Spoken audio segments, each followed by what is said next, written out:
Welcome to another episode of New Teacher Talk, where we discuss the most common challenges that early career educators experience and find answers, whether you are in a rural, suburban, or urban setting.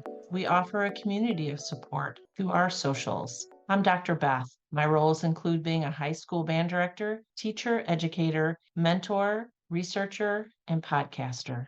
And I'm Dr. Anna. I'm an early childhood generalist who mentors educators on their journey toward national board certification. Dr. Beth and I are excited to have Hannah Putman and Ron Noble with us today. Prior to Hannah's current role as Director of Research with the National Council on Teacher Quality, Hannah taught 7th and 9th grade English for 3 years in the Bronx, New York, as a Teach for America Corps member. Welcome to New Teacher Talk, Hannah. Thanks so much. I'm delighted to be here with you. And Ron Noble has 20 years of experience in public education, where he started his career as a middle school math teacher in New York City.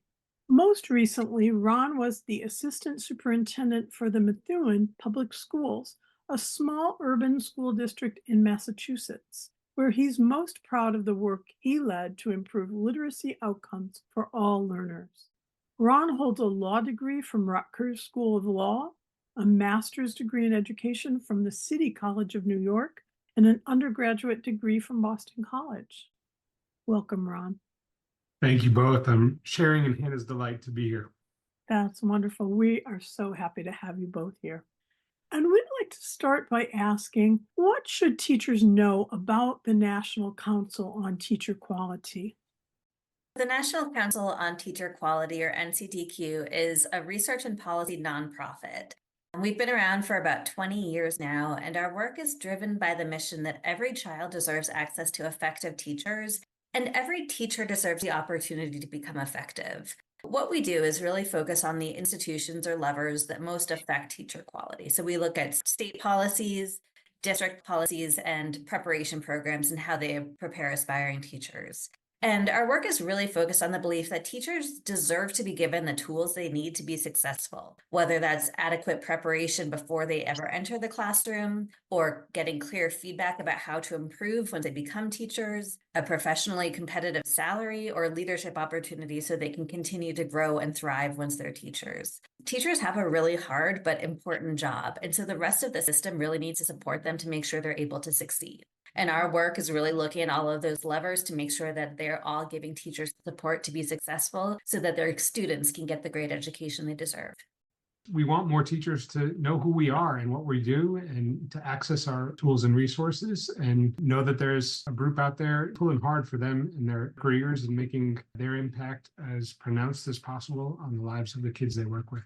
You know, as early career teachers, they're always looking for supports. And our early career teachers are also looking to become more involved in and aware of policies going on. So there is really a great opportunity here for connecting what NCTQ is doing and what you're talking about today with what early career teachers need. I know at the AAEE conference, you are sharing information about clinical practice. Why, in your opinion, is clinical practice just so critical to the development of educators? Ron, why don't you start this time?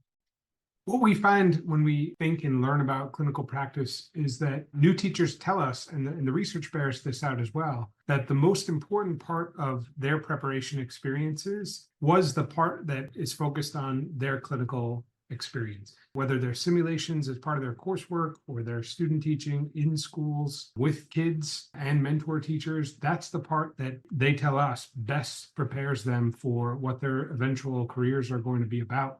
We also know that student teaching with an effective cooperating teacher can give a first-year teacher the boost they need to be as effective as a second or third-year teacher, which is an amazing impact that strong clinical experiences can have during the preparation process. And we're super invested in making sure that those experiences are strong before teachers become a teacher of record, so that they get all that training and that experience in a low stakes environment for them, and just as important, a low stakes environment for the students, because they're still under the constant watchful eye of that strong mentor teacher. They get off to a great start, don't they, Ron? When the university supervisor is providing support and their cooperating teacher or mentor teacher is doing the same. And we know that when they start their teaching careers, having a mentor that they can relate to, talk with, find support from, use as a sounding board is so important because they are looking for advice and guidance, and getting a good start in those clinical practices makes such a big difference. It sets the tone for what follows. What about you, Hannah? Why do you think clinical practice is so critical to the development of educators? Ron mentioned the importance of student teaching with a instructionally effective cooperating teacher, which research shows is the most important part of clinical practice. But almost as important as who you student teach with is where you student teach. There's actually research that working in a classroom, student teaching in a classroom with similar demographics to where teachers get their first job. So similar socioeconomic status, similar proportion of English language learners, it can make teachers more effective once they get that first job, and it can make them stay in the classroom longer. So when districts are thinking about making sure that they are helping their incoming teachers be as effective as possible and stick around, bringing student teachers into the classrooms or the types of classrooms where they're likely to have vacancies is hugely important. It's also really important for student teachers to have those experiences in schools that are high functioning with positive school climates and low rates of teacher turnover. And more and more research is showing the value of student teachers gradually taking on more responsibility, having the chance to get feedback, to hone their skills so that the things that they've learned on paper in the classroom, they can put into practice and really kind of build the muscle memory that's going to help them be effective and hit the ground running once they have a classroom of their own. Anna and I talk about this all the time, that she and I entered the teaching profession via a similar pathway and often lament the fact that we didn't have that rich clinical experience before we were in front of kids that we owned for that year. And you can't help but feel that deep sense of guilt that you're letting your students down when you're a first year teacher who hasn't received that adequate level of clinical experience. Again, like sheltering new teachers through the preparation process and the gradual release that Hannah just spoke about is critically important. And doing all of that before a teacher becomes a teacher of record is just really valuable. As we think about the gradual release of responsibility, just as we use that same approach with students in the classroom, it's that chance that you see that collaboration in the we do.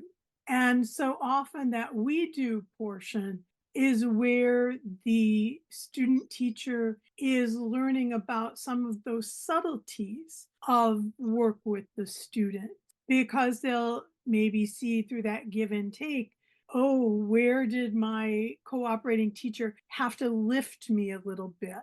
How can I lift myself that next time we do this similar kind of a structured lesson? So, yes, that is so important. And I feel so fortunate that I did come from a program where I had really positive, supported, and scaffolded clinical experiences from the time that I was in my second semester of college. So that is so important for young people that are going into the profession.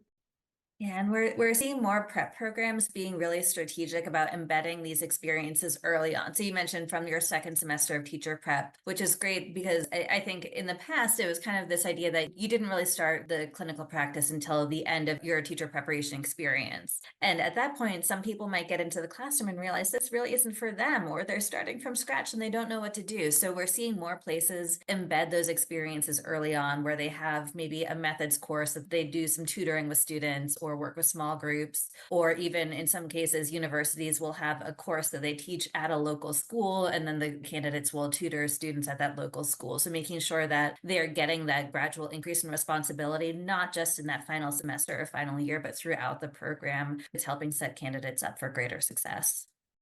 Yes, and as you said, Hannah, that opportunity to tutor one-on-one. So you can start to learn how to build a relationship with a student, and then to take that to small group instruction. How can I work with this small group of folk that I am beginning to get to know in a different kind of a way, and then expand that to how I might work with a whole classroom of students. And then you're better able to see how to differentiate, how to think about structuring your scaffolded practice.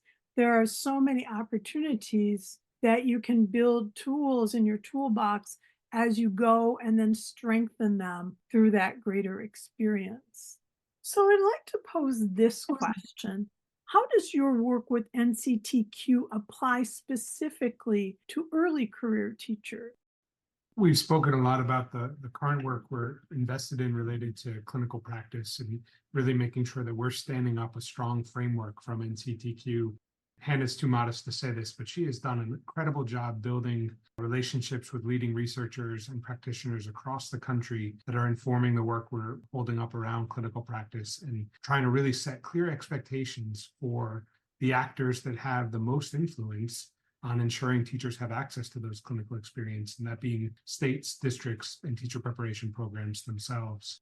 In addition to that, we rate prep programs along a number of standards, including how well they do preparing teachers to teach reading and how much time they provide their candidates, their aspiring teachers, to build their mathematical content knowledge. And those ratings are public on our site. You can go to our website. You can search for any one of over 700 teacher preparation programs that are part of our sample. And you can see sort of how they stack up. So we think that's a tremendous resource for folks who are interested in the teaching profession and are just curious about how they should narrow their search. So that's another big resource that we bring to the table at NCTQ. And then for teachers that are already in the classroom and may be feeling that their teaching experience is harder than it needs to be, we can help them identify areas that were missing or mistaught from their preparation and try to help fill those knowledge gaps after the fact. So we've got a lot of information and material out there related to research-based best practices for instruction, for managing classrooms, that we think can be a real treasure trove for new teachers who take the time to dig in. Yeah, we hope that our research-based standards really help equip aspiring teachers and current teachers with information about what they should have learned so that they can really advocate for themselves. I think one of the most heartbreaking stories that we hear again and again, especially in the realm of teaching reading, is teachers who just weren't taught research-based practices. Their students struggled. Years later, they realize, they find out like there is this whole clear, science of how reading happens, how to teach reading, that their prep programs hadn't taught them, that their district hadn't taught them, and that there's this missed opportunity to teach their students for years. And so we hope that by making this information really explicit about what preparation candidates and new teachers should be getting, that we don't have that situation continue to happen, that there is that idiom, you don't know what you don't know. We're hoping that this can help and tell teachers, this is what you should know, this is what your program should teach you, so you can use that to advocate to your programs, or if you're already in a district, to advocate to your district for additional support and to help make sure that everybody is really being set up for success. One of the things that I see, I was a first grade teacher for 30 years. So definitely those sound letter, we think about the different parts of literacy. We think about the importance of oracy. We think about phonemic awareness. We think about phonics. We think about how that vocabulary is organized. We think about writing. We have to think about all of those pieces at one time and think about how each of them supports literacy and where we start with students and how we make sure that those practices are intermeshed and that we don't forget about any of them. And we think about how important the sequence of teaching some of these skills are. There are systematic approaches to what we're doing. Teaching reading isn't taking spaghetti, throwing it against the wall and seeing what will stick. You have to intentionally support students in their attainment of literacy.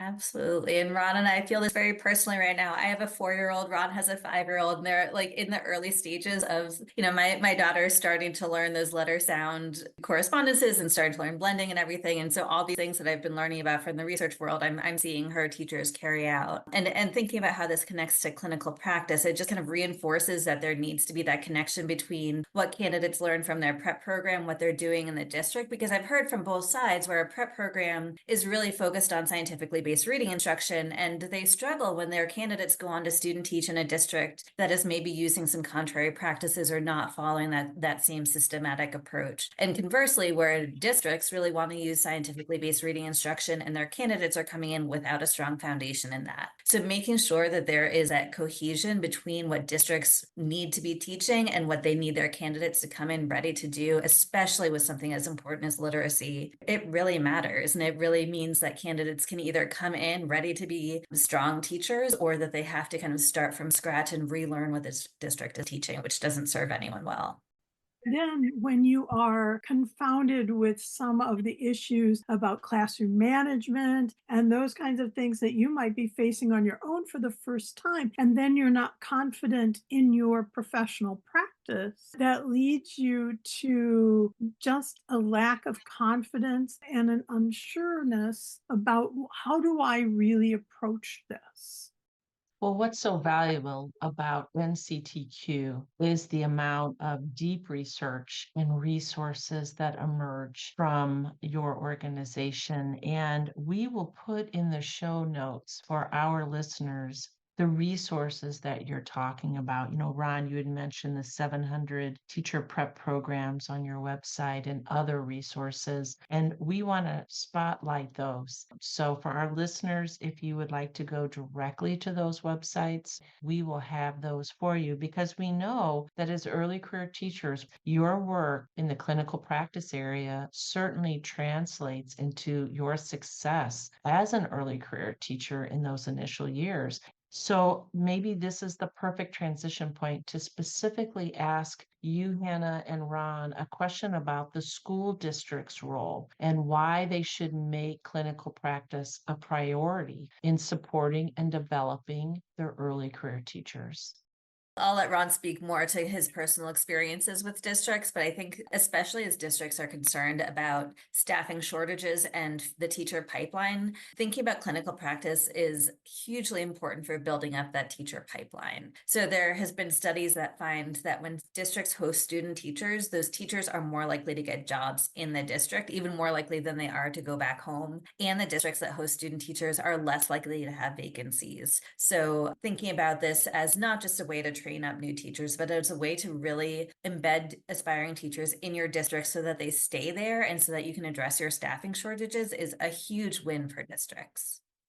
Beth, this question really hits home deeply for me, given my past work as an assistant superintendent. One of the things I wish I could go back in time and take more seriously is the district's role in being a good partner to our area teacher preparation programs and really seeing the opportunity of hosting student teachers and engaging with those preparation programs around the clinical experiences they provide aspiring teachers. Because of everything I've learned since I joined NCTQ about how connected the pipeline can be when districts act with intention in their partnerships. Frankly, in the many responsibilities heaved upon school districts, sometimes those outreach emails from local prep programs, went unanswered or went as lightly answered as was possible. Knowing now, I would do things quite differently and make sure that I'm cultivating those deep partnerships and really seeing it as an opportunity to provide clinical placement that is a job interview for a year or a semester. That's a tremendous opportunity. And one of the things that the work that we've done and that Hannah has led has surfaced are school districts that are really taking their role seriously as partners to teacher prep and seeing the dividends for their own teacher pipeline well-being. For example, Charlotte-Mecklenburg School District centralize all their clinical practice placements and put a real strong emphasis on connecting those clinical placements to future hiring needs, anticipated future hiring needs. And that's just really smart. It takes a lot of upfront work to cultivate those relationships. But if you're really locking in pockets of folks that you can draw from for future positions, and getting some of that sort of right up close in real time job interviewing experiences, it's a tremendous value add for districts who make the effort. What I'm hearing in this conversation that is different than what we've heard in the past, especially as the teacher shortage continues to be problematic for our profession, is this notion of we all have to come together to find great candidates, nurture their abilities, find placements for them while in their preparation programs, whether they're traditionally prepared or alternatively trained. that they are able to then move into those teaching positions. But it's a collective effort. And it's no longer the university or the alternative certification program does their part, and then they pass it on to the school districts or the county schools to do what they need to do. And then there's this collective work that needs to happen. And I think this kind of conversation, your presentation at AAEE, really speaks to that. And so I want to give a shout out to this new thinking that you're putting on the table that we all need to hear. I think that's exactly right. And I think that it's a real opportunity for districts to feel more empowered in their relationships with prep programs. As Ron said, this really is about a partnership. It's not just about prep programs sending student teachers to districts or districts kind of hiring whoever comes through the door. I think that student teaching is the perfect nexus point between those two entities for them to talk about what their goals are, what their needs are, and for districts to advocate to prep programs and say, listen, we really need special education teachers. That's who we're going to be able to host for student teaching. That's who we need to hire. So we need to work with you on that. Or for districts to say, look, when your candidates come in, they are great at literacy instruction, but they're really struggling in classroom management. Let's talk more about how to strengthen that preparation. So using these opportunities to share more data both ways and to have those conversations about what's working well and what can be improved. I think this is hugely important and a real opportunity for districts. I love those examples, Hannah, because you can only have conversations like that if you have truly done the work to build the relationship, where you can be honest with your prep program partners, or prep programs can be honest with their district partners about what they need and what they're seeing, and really calibrate on how to bolster those clinical practice experiences for aspiring teachers. So you talked about Mecklenburg Charlotte. Could you give us one best example of a district that's featured in NCTQ's new action guide and share what kinds of actions that this district might be taking to develop and support early career teachers, what that looks like?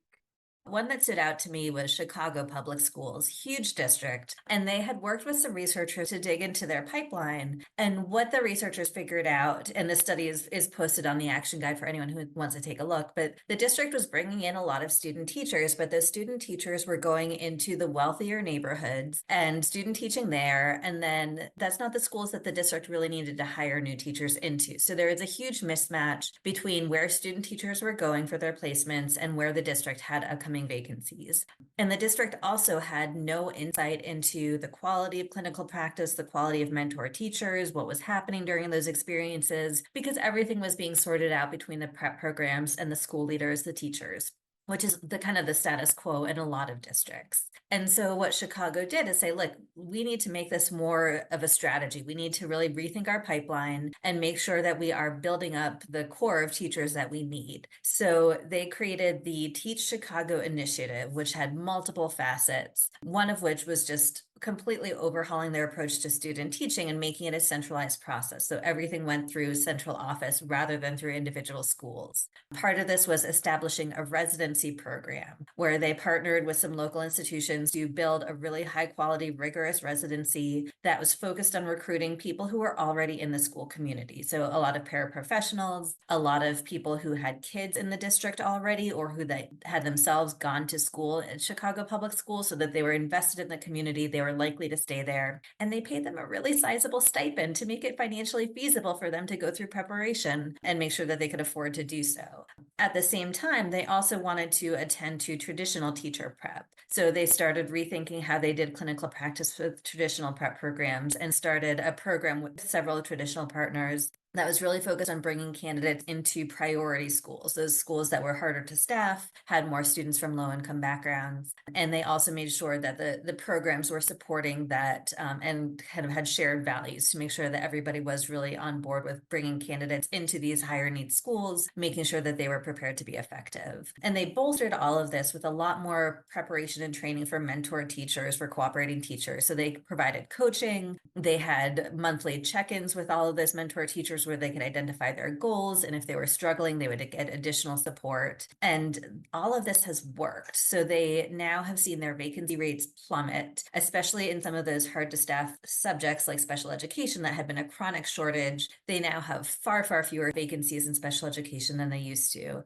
And their candidates are sticking around. They shared that for the teachers who went through the residency program, I believe it was the 5-year out retention rate was 88%. That was almost double what they were seeing traditionally for teachers coming in. Their hard work, their centralized process, their ongoing support, their financial support, all of that really paid off. And it wasn't easy. It's been a lot of work. They've had to kind of they've gotten federal grants and philanthropy to support all of this, but it's been worth it. And they're really seeing great results. That's excellent. I know a number of CPS teachers, and some of them have been talking with me about some of the programs that have been supporting some of their paras who want to get their full licensure, and how exciting that is because they've already had some of those kinds of experiences in the classroom for some of them many, many years, and then to be able to make connections to content knowledge work and then bring all of that skill set together in a professional way.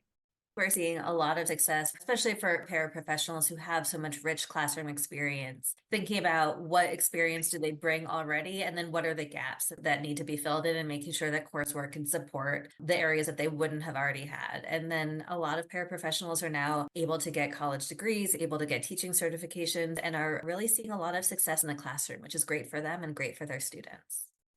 Well, this conversation has been really engaging. And one of the things that New Teacher Talk likes to do, besides talking about challenges and advocating for early career teachers and providing resources, is we really want to connect our podcast guests with our listening audience. So, where can people reach out to you, learn more about clinical practice, NCTQ, and the Action Guide? Absolutely. We would love for people to reach out. So our action guide and all of our materials are freely available on our website, nctq.org. So you can find the clinical practice action guide, the teacher prep review ratings that Ron mentioned, as well as lots of other resources. You are also welcome to reach out to us directly. Our emails are up on the website, but also my email is hputman@nctq.org. And you can reach Ron at rnoble@nctq.org. And we always love to speak with teachers and aspiring teachers and district leaders about how we can support your work and make your work more successful. Sounds great. Well, thank you both for being here today. We are going to include in the show notes, as Hannah and Ron have alluded to these resources that are on their website. As Hannah just gave a shout out, it's www.nctq.org. And we will also include both of their email addresses in the show notes so you can directly email them. To our audience, be sure to follow us on our socials. Each week, we share a helpful resource that you can download through our Instagram page at New Teacher Talk. For example, we have a Tuesday teacher resource, so you don't want to miss that. Check out our Thursday Thought to keep you motivated. And in addition to following us on our socials, become a regular follower of this podcast channel. So hit that follow button, tell other people about it, and remember, as a new teacher or aspiring new teacher, we are here to support you.